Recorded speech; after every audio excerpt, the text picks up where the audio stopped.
Among the demigod children of Queen Marika the Eternal, none is more mysterious than Miquella the Unalloyed. Not only is he not an enemy in the game yet, but he is described by Malenia to be the most fearsome of all the Empyreans. And so mysterious is he that even Sir Gideon, the All-Knowing, knows very little about him. But what do we know about Miquella? Well, we know a few things. Miquella and his twin sister, Malenia, are Empyreans, which means they were born from a single god, and that god is Marika and Radagon, who are one and the same. And like his twin, Malenia, Miquella is also cursed. While Malenia suffers from the scarlet rot, Miquella suffers from eternal youth. But this did not stop both siblings from becoming fearsome demigods. While Malenia would become undefeated with her blade, Miquella would seek knowledge. He created an incantation known as the Discus of Light, and gifted them to his father Radagon. The incantation that he created is actually quite interesting as well.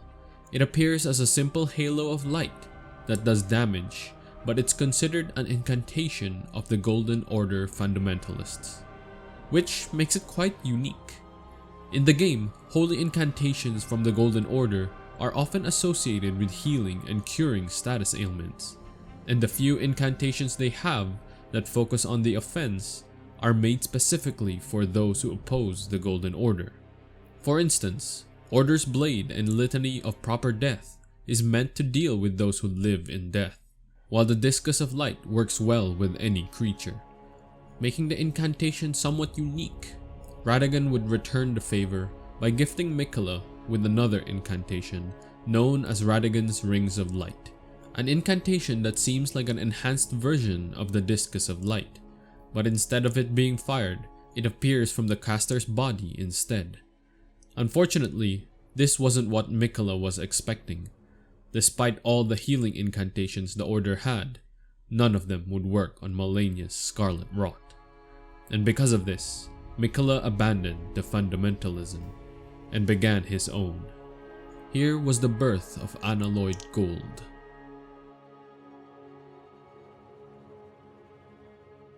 Miquella would gather his followers to head north, past the village of Ordina. This land would be the beginning of something new. He sought to create his own Erdtree, planting a seed and feeding it with his own blood. This would later be known as Miquella's Halligtree. Here, Miquella and his followers would create the city of Elphael, and it would become a haven for those who aren't chosen by the Greater Will and the Golden Order. The path towards the Halligtree is not an easy one. The path is a trial on its own, and many try to find the new tree. But it is hidden, and only those who are able to enter the Consecrated Snowfield are able to make the journey to the Halligtree. Our journey involved finding 2 pieces of a medallion in order to enter the Consecrated Snowfield. If you didn't just stumble on it on your own, your journey would be accompanied by 2 others. Millicent, who is on her quest to find Malenia, although your meetings are more of coincidence, and Latenna, who knows the location of the second half of the medallion and simply wants to go home to Ordina. The first half of the medallion was in the village of the Albinorics. This village was destroyed by Ensha in order to find the medallion. But despite slaughtering everyone in the village, they weren't able to find the first half of the medallion. Fun fact, you would be given a hint about this by a finger reader in the Academy Gate town. Please, hide your fingers. Please, your fingers. Oh, bless you. Oh, Miquella's favor can be yours. Slaughter, slaughter, slaughter. The all-hearing slaughtered. But alas, it was for naught. But all you need to is snatch it from the big pot.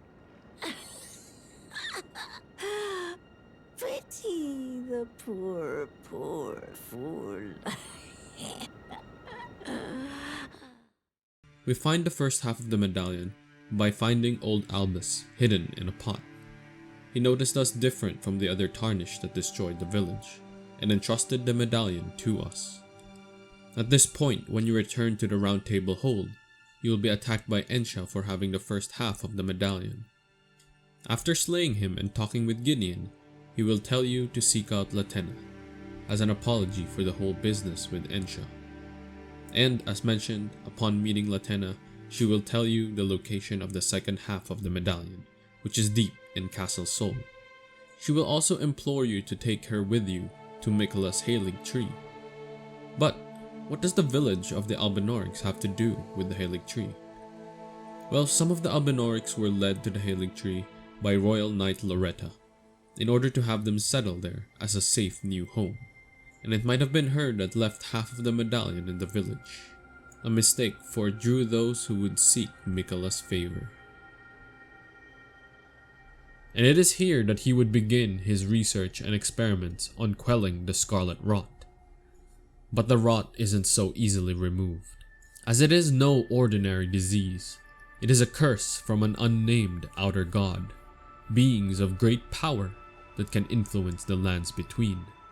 In fact, the Golden Order serves an outer god, known as the Greater Will. But since the Greater Will could not help his sister's rotting body, Miquella would use his own power to do so. Miquella would create unalloyed gold needles, which would ward away the meddling of outer gods. The perfect version of these needles could even be used to cheat fate, and completely render its bearer immune to the will of an outer god. This would ultimately grant relief to those affected by the Scarlet Rot, albeit only temporary. It would not completely take away the rot, nor would it cure it. It would simply abate it. Still, it says a lot about Miquella's capabilities for him to be able to go against the outer gods. But what else do we know about his capabilities? Well, interestingly, Miquella has an ability to make others infatuated with him, making them faithful towards him. It is unsure if this ability is due to his curse or if it's his own power. But eventually, he learned how to use this power to bewitch those around him. This could even be the reason why he was stolen away by Mohg, the Lord of Blood. Something we'll get into in a bit. Now, what's interesting about this power is that most humans in the Halligtree are affected by it. If we take a look at their helmets, they're all made from unalloyed gold, and they all increase faith by 1. To me, this shows that the humans of the Halligtree are somewhat bewitched by Miquella, compelling them to be more faithful towards him. Now, as I mentioned earlier, he was stolen away by Mohg. But what does that actually mean?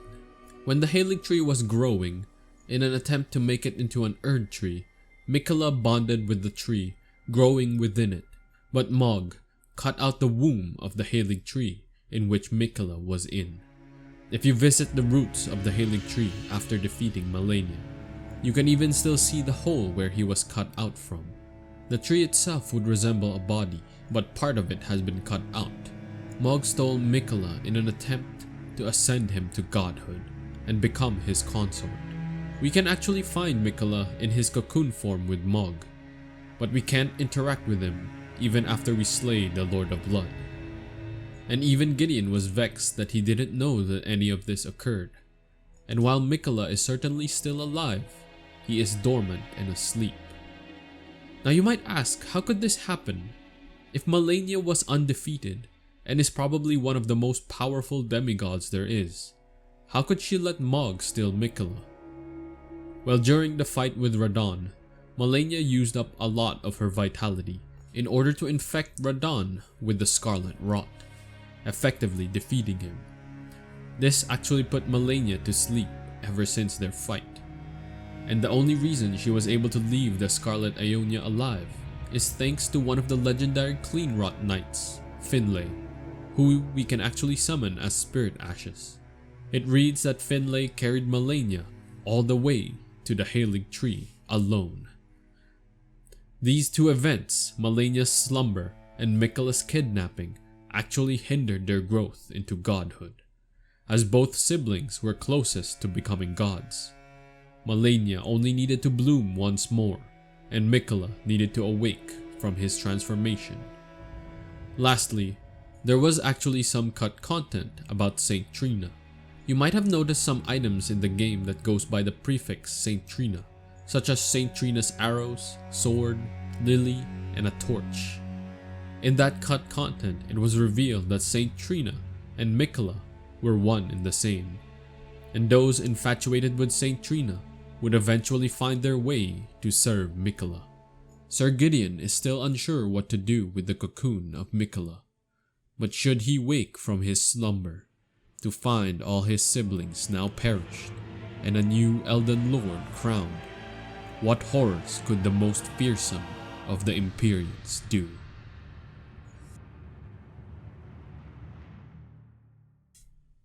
Hey everyone, Arloon here. Thank you so much for watching. I am absolutely in love with the world of Elden Ring, and I'm planning to make more of these lore videos for the channel. Don't worry about Genshin, that is still coming once the next patch drops. But with regards to the video, that is basically all I found out with Miquella the Unalloyed. He is so interesting as a demigod. I want to see more of him, and hopefully maybe he has something to do with the Age of Absolute ending if it's real. If you know anything else about Miquella that I missed, please let me know in the comments down below. I really want to know more about Miquella. Or if I made a mistake, feel free to leave a comment about that as well. But yeah, I am going to be making a little more Elden Ring content, so if you like that, please don't forget to like and subscribe. And as always, thank you for watching.